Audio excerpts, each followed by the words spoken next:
Concept ਨੂੰ ਕੰਸਟਰਕਟਿਵਿਸਟ ਜਿਹੜੇ ਨੇ ਉਹ ਐਜੂਕੇਸ਼ਨ 'ਚ ਲੈ ਆਉਂਦੇ ਅਸੈਸਮੈਂਟ ਲਈ।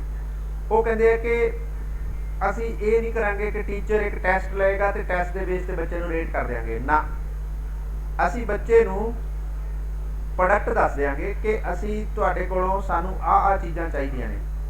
ਜਿਵੇਂ ਤੁਸੀਂ 2 ਅਸਾਈਨਮੈਂਟ ਦੇਣੀਆਂ ਨੇ, ਇੱਕ ਸਰਵੇ ਕਰਨਾ ਹੈ, ਇੱਕ ਤੁਸੀਂ ਆਡੀਓ ਕਲਿੱਪ ਦੇਣੀ ਹੈ ਸੈਲਫ ਨਰੇਸ਼ਨ ਦੀ, ਇੱਕ ਤੁਸੀਂ ਪਾਵਰ ਪੁਆਇੰਟ ਪ੍ਰੈਜੈਂਟੇਸ਼ਨ ਦੇਣੀ ਹੈ, ਇੱਕ ਤੁਸੀਂ ਕੋਈ ਜਿਹੜਾ ਹੈ ਰਾਈਟਿੰਗ ਜਿਹੜਾ ਹੈ ਉਹ ਦੇਣਾ ਹੈ, ਤੇ ਇੱਕ ਸੈਸ਼ਨਲ ਵਰਕ ਹੋਏਗਾ।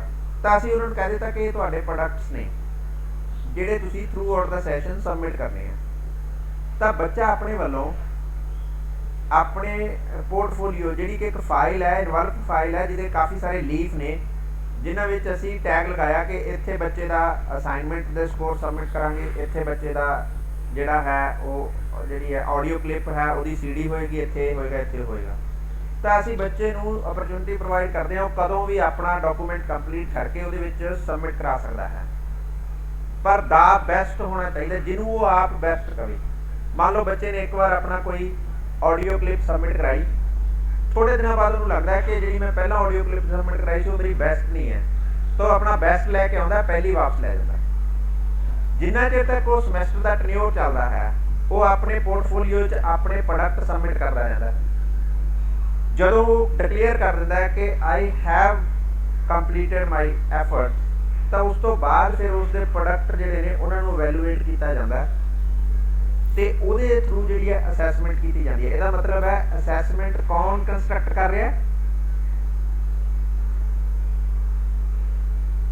Teacher sir. ਟੀਚਰ ਕਦੋਂ ਕਰ ਰਿਹਾ? No student.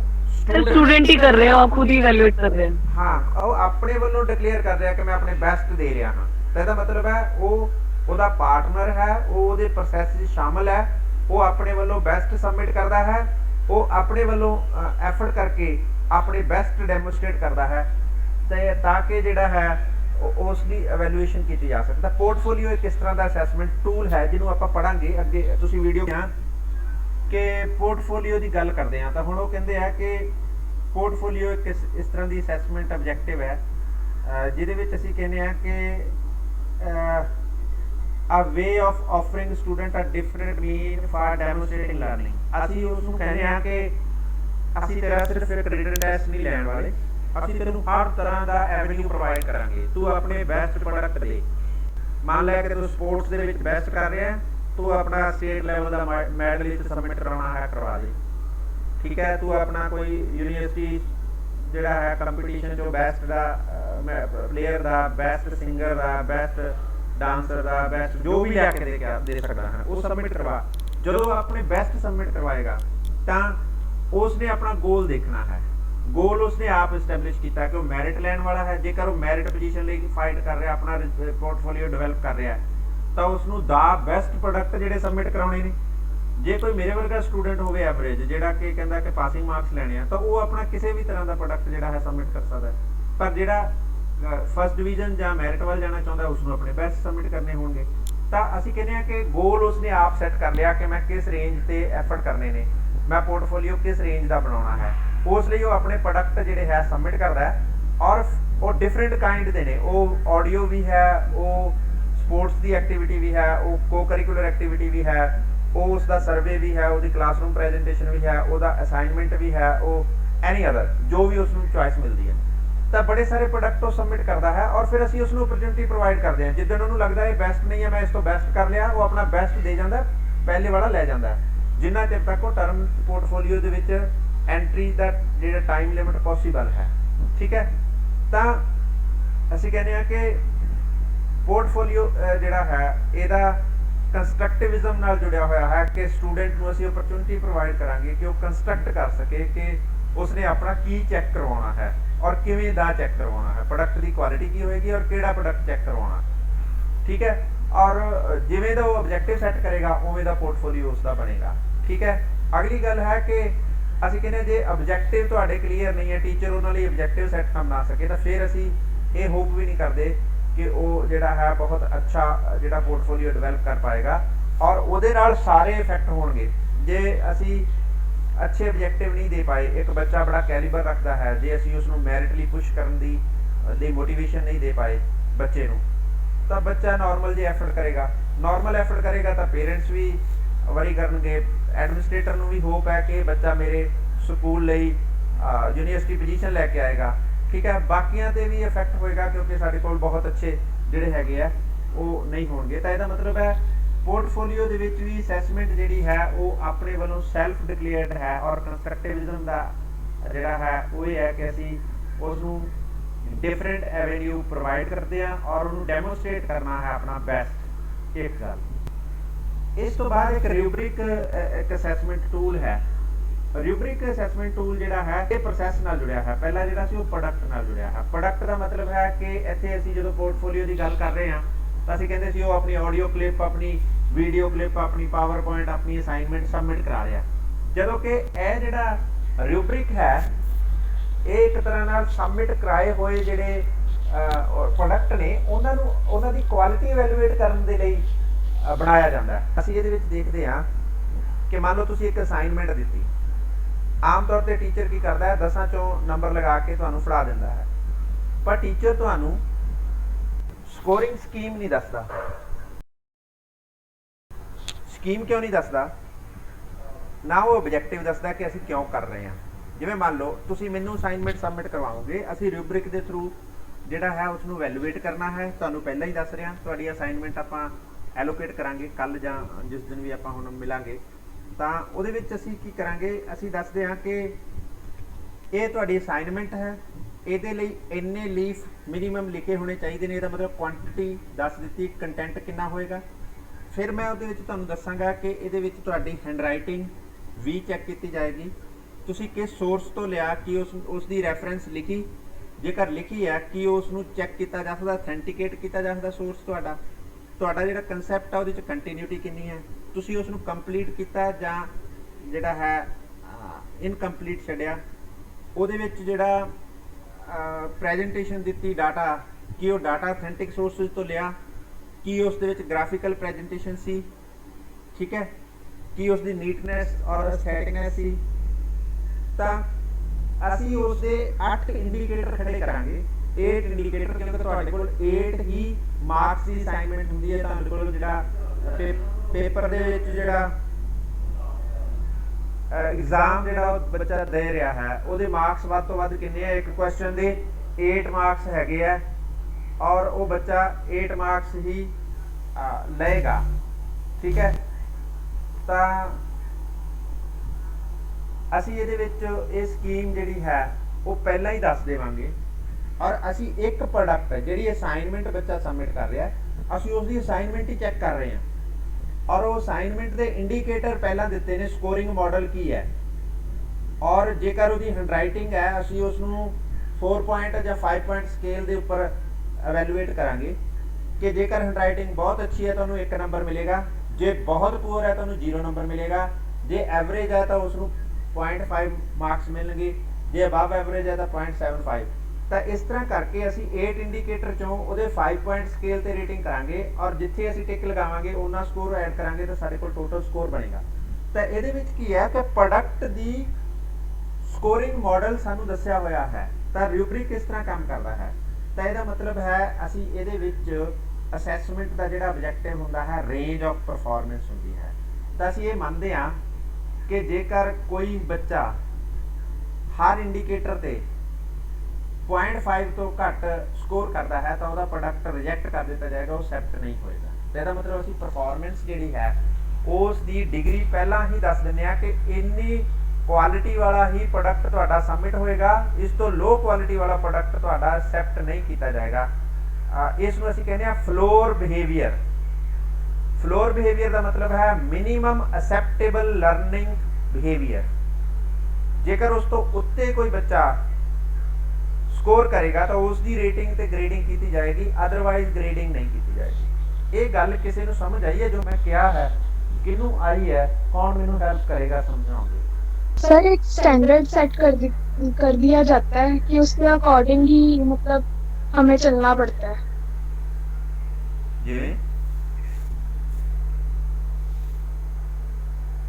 सर जैसे आपने बताया कि हैंड राइटिंग ऐसी होनी चाहिए, उसमें कॉन्सेप्ट कैसा हमने लिखना है, क्या क्या लिखना है, उसके अकॉर्डिंग आपने एक स्टैंडर्ड सेट कर दिया।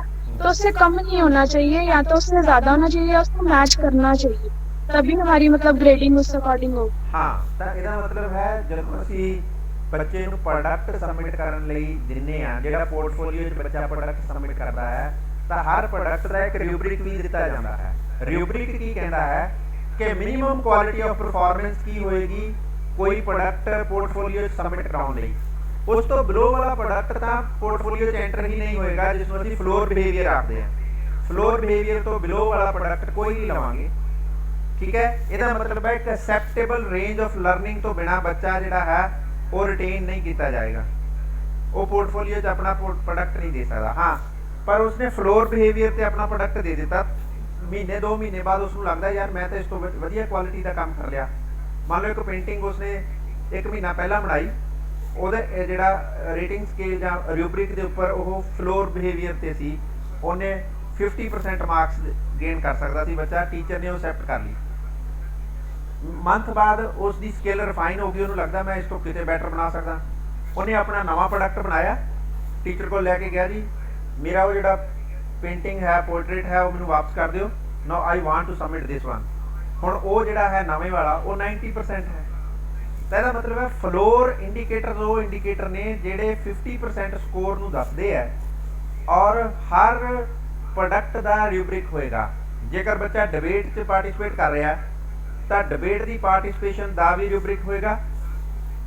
ਜੇਕਰ ਬੱਚਾ ਸਪੋਰਟਸ ਪਾਰਟਿਸਿਪੇਟ ਕਰ ਰਿਹਾ ਤਾਂ ਵੀ ਅਸੀਂ ਮੰਨਾਂਗੇ ਕਿ ਬੱਚੇ ਦੇ ਕਿੰਨੇ ਸਕੋਰ ਜਿਹੜੇ ਹੋਣਗੇ। ਮੰਨ ਲਓ ਫੁੱਟਬਾਲ 'ਚ ਹੈ ਤਾਂ ਕਿੰਨੇ ਸਕੋਰ ਉਹਦੇ ਹੋਣੇ ਚਾਹੀਦੇ ਆ, ਤਾਂ ਹੀ ਬੱਚੇ ਦੀ ਜਿਹੜੀ ਉਹ ਫੁੱਟਬਾਲ ਦੀ ਉਹਨੂੰ ਵੇਟੇਜ ਮਿਲੇਗੀ ਐਜ਼ ਅ ਸਪੋਰਟਸ ਪਰਸਨ,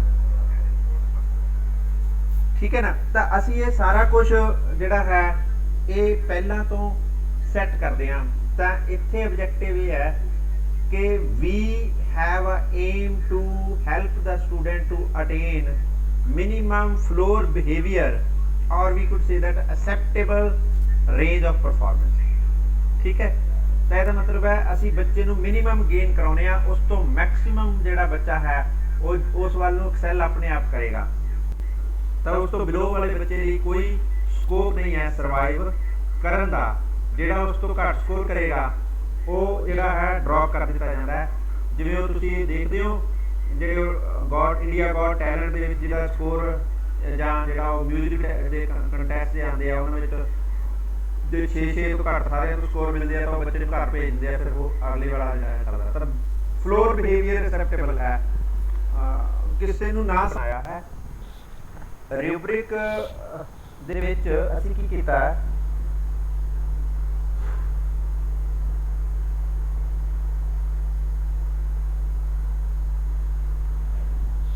ਅਸੀਂ ਇੱਕ ਰਿਊਬਰਿਕ ਦੇ ਵਿੱਚ ਜਿਹੜਾ ਹੈ ਪ੍ਰੋਡਕਟ ਤੇ ਪ੍ਰੋਸੈਸ ਦੋ ਤਰ੍ਹਾਂ ਦੇ ਇੰਡੀਕੇਟਰ ਲਏ ਨੇ।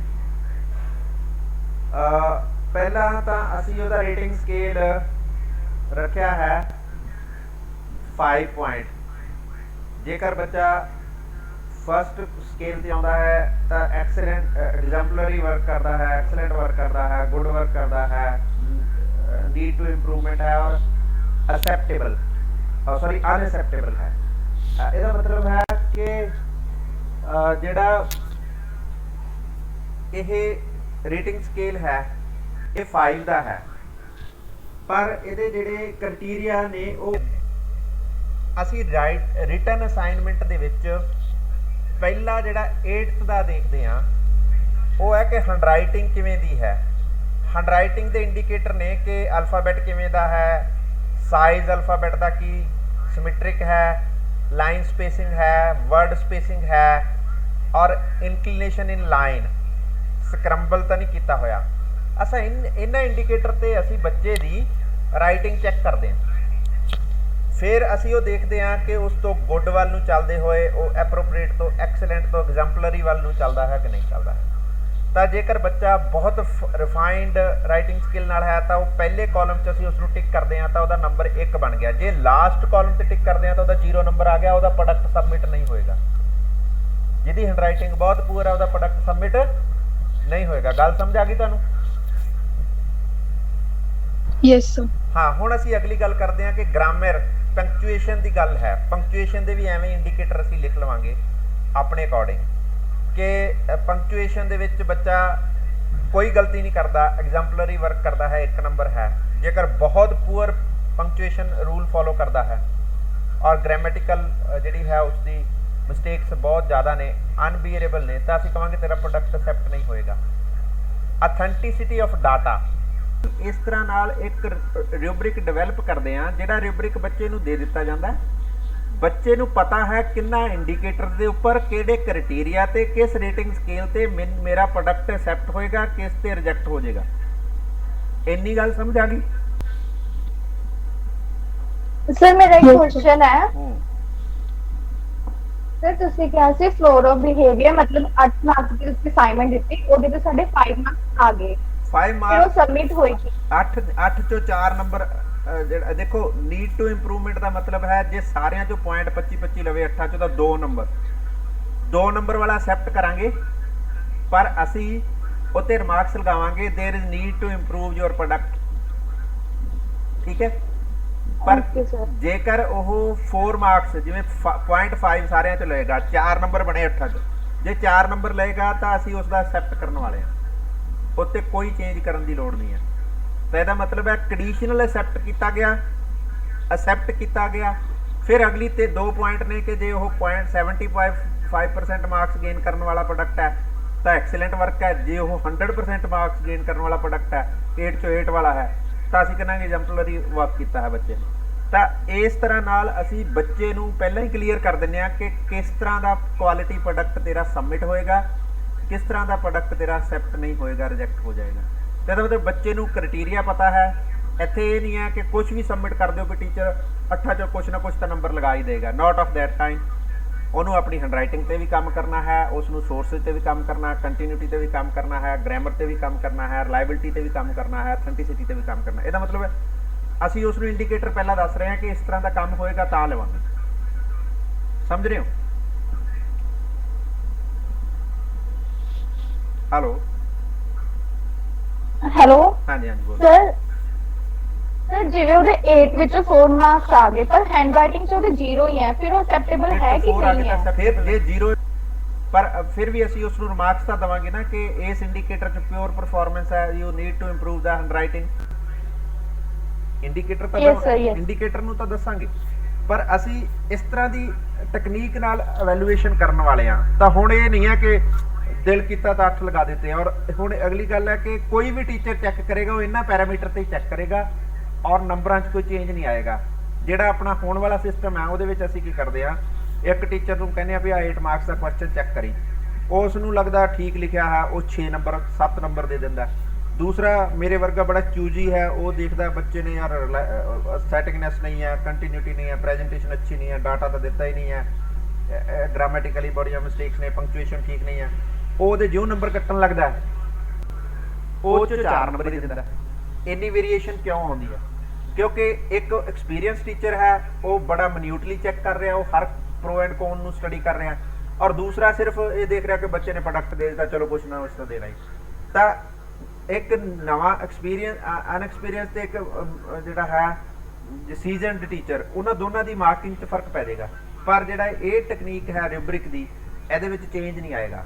ਰਿਊਬਰਿਕ ਜਿਹੜਾ ਹੈ ਉਹ ਤੁਹਾਨੂੰ ਸਟੈਂਡਰਡ ਪੈਟਰਨ ਤੇ ਕ੍ਰਾਈਟੇਰੀਆ ਦੇ ਵਿੱਚ ਰੱਖਦਾ, ਉਸ ਤੋਂ ਉੱਤੇ ਥੱਲੇ ਨਹੀਂ ਜਾਓਗੇ। ਔਰ ਜਿਹੜਾ ਤੁਸੀਂ ਕ੍ਰਾਈਟੇਰੀਆ ਟਿਕ ਲਗਾ ਰਹੇ ਹੋ, ਮੰਨ ਲਓ 4 ਜਿਹੜਾ ਹੈ ਨੰਬਰ ਤੇ ਐਕਸਲੈਂਟ ਤੇ ਤੁਸੀਂ ਟਿਕ ਲਗਾ ਰਹੇ ਹੋ ਕਿਸੇ ਕ੍ਰਾਈਟੇਰੀਆ ਤੇ, ਤੁਹਾਨੂੰ ਉਹਦੇ ਰਿਮਾਰਕਸ ਦੇਣੇ ਪੈਣਗੇ ਐਕਸਲੈਂਸ ਕਿਉਂ ਲਿਖਿਆ, ਕਿਉਂਕਿ ਜੇ ਤੁਹਾਡਾ ਸੀਨੀਅਰ ਉਸ ਨੂੰ ਚੈੱਕ ਕਰੇਗਾ ਤਾਂ ਉਹਦੇ ਉੱਤੇ ਐਲੈਬੋਰੇਸ਼ਨ ਮਾਰਕ ਹੈ ਕਿ ਇਹ ਬੱਚੇ ਦੀ ਜਿਹੜੀ ਹੈ ਕੰਟੈਂਟ ਦੀ ਰੈਲੀਵੈਂਸ ਬਹੁਤ ਐਪਰੋਪ੍ਰੀਏਟ ਹੈ, ਇਸ ਦੀ ਪੰਕਚੁਏਸ਼ਨ ਬੜੀ ਕਮਾਲ ਹੈ, ਇਸ ਦੀ ਹੈਂਡਰਾਈਟਿੰਗ ਬੜੀ ਕਮਾਲ ਹੈ, ਤੁਸੀਂ ਲਿਖੋਗੇ ਨਾਲ। ਜਿਸ ਵੀ ਇੰਡੀਕੇਟਰ ਤੇ ਤੁਸੀਂ ਟਿਕ ਲਗਾ ਰਹੇ ਹੋ ਉਹਦੀ ਨਰੇਸ਼ਨ ਨਾਲ ਲਿਖਣੀ ਪਏਗੀ, ਤਾਂ ਉਹਦੀ ਜਸਟੀਫਿਕੇਸ਼ਨ ਦੇਣੀ ਪਏਗੀ। ਤਾਂ ਇਹ ਬੜਾ ਸਟੈਂਡਰਡ ਪੈਟਰਨ ਹੈ, ਇਹਦੇ ਵਿੱਚ ਚੇਂਜ ਨਹੀਂ ਆਏਗਾ। ਤਾਂ ਅਸੀਂ ਇਹ ਦੇਖ ਰਹੇ ਹਾਂ। ਹੁਣ ਅਸੀਂ ਚੱਲਦੇ ਹਾਂ ਆਪਣੀ ਪ੍ਰੈਜੈਂਟੇਸ਼ਨ ਤੇ ਜਿਹੜੀ ਆਪਾਂ ਗੱਲ ਕਰ ਰਹੇ ਹਾਂ।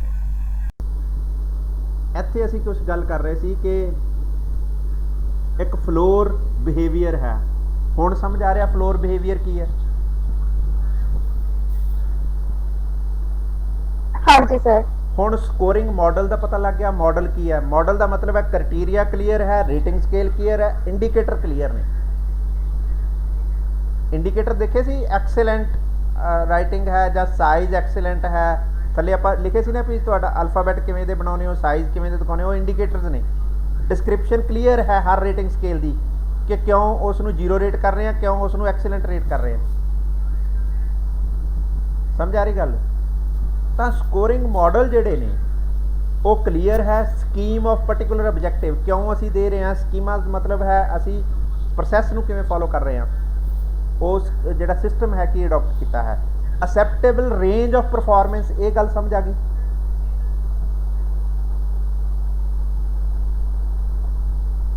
ਅਸੈਪਟੇਬਲ ਰੇਂਜ ਦਾ ਸਮਝ ਆ ਗਿਆ ਕਿ 4 ਨੰਬਰਾਂ ਤੋਂ ਥੱਲੇ ਵਾਲਾ ਜਿਹੜਾ ਬੱਚਾ ਪਰਫਾਰਮ ਕਰੇਗਾ ਉਹ ਅਸੀਂ ਨਹੀਂ ਅਸੈਪਟ ਕਰਨ ਵਾਲੇ, ਠੀਕ ਹੈ। ਜਾਂ 2 ਨੰਬਰਾਂ ਤੋਂ ਥੱਲੇ ਵਾਲਾ ਤਾਂ ਰਿਜੈਕਟ ਹੀ ਕਰ ਦਿਆਂਗੇ, ਵਾਪਸ ਮੋੜ ਦਿਆਂਗੇ।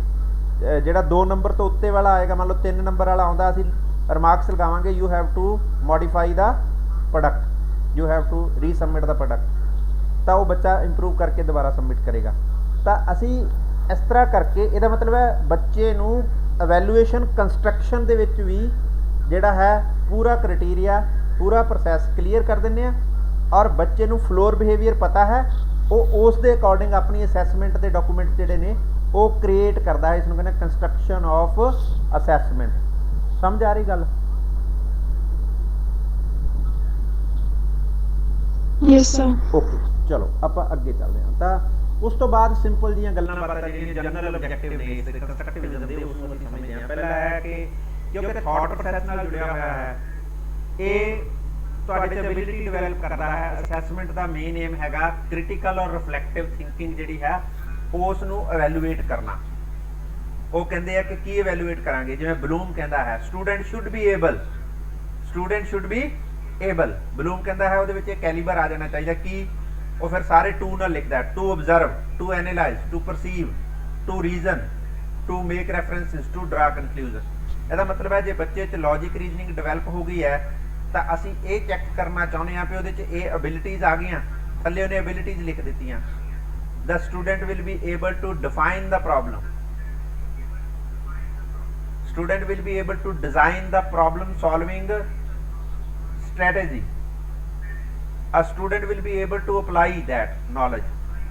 Student will be able to then rethink about the process. ਜਿਹੜਾ ਉਸਨੇ ਅਡਾਪਟ ਕੀਤਾ ਉਹਦੇ 'ਚ ਕੀ ਗਲਤੀਆਂ ਕੀਤੀਆਂ, ਕੀ ਹੋਰ ਕੀਤਾ। ਇਹਦਾ ਮਤਲਬ ਹੈ ਇੱਥੇ ਕੰਸਟਰਕਟਿਵਿਜ਼ਮ ਇਹ ਨਹੀਂ ਦੇਖਦਾ ਕਿ ਉਹਦਾ ਪ੍ਰੋਡਕਟ ਕਿਵੇਂ ਦਾ ਆ ਗਿਆ, ਉਹਨੇ ਨੰਬਰ ਕਿੰਨੇ ਲੈ ਲਏ, ਇਹ ਤਾਂ ਮਸਲਾ ਹੀ ਨਹੀਂ ਹੈ। ਉਹਨੇ ਪਾਸ ਕੀ ਅਡਾਪਟ ਕੀਤਾ, ਕੀ ਉਹਦੇ 'ਚ ਕੋਈ ਐਬਿਲਿਟੀ ਡਿਵੈਲਪ ਹੋਈ ਕਿ ਨਹੀਂ ਹੋਈ। ਹੁਣ ਮੈਂ ਇਸ ਨੂੰ ਥੋੜਾ ਜਿਹਾ ਸਮਝਾ ਦਿੰਦਾ ਤੁਹਾਡੇ ਵਿੱਚੋਂ। ਸਮਝ ਨਹੀਂ ਆਇਆ ਕੀ ਪੁੱਛਿਆ ਤੁਸੀਂ? ਮੈਂ ਪੁੱਛ ਰਿਹਾ ਕਿ ਅਸੀਂ ਇਸ ਨੂੰ ਸਮਝਣ ਦੀ ਕੋਸ਼ਿਸ਼ ਕਰਦੇ ਹਾਂ ਵੀ ਮੰਨ ਲਓ ਇੱਕ ਬੱਚਾ MA ਪੰਜਾਬੀ ਕਰਦਾ ਹੈ ਔਰ ਉਹ 70% ਮਾਰਕਸ ਲੈ ਕੇ ਯੂਨੀਵਰਸਿਟੀ ਟੌਪਰ ਹੈ। ਜੇਕਰ ਉਹ ਯੂਨੀਵਰਸਿਟੀ ਟੌਪਰ ਹੈ ਤਾਂ ਉਹਦੇ 'ਚ ਲੈਂਗੁਏਜ ਦੀਆਂ ਕਿਹੜੀਆਂ ਐਬਿਲਿਟੀਜ਼ ਤੁਸੀਂ ਦੇਖਦੇ ਹੋ ਕਿ ਹੋਣੀਆਂ ਜ਼ਰੂਰੀ ਨੇ?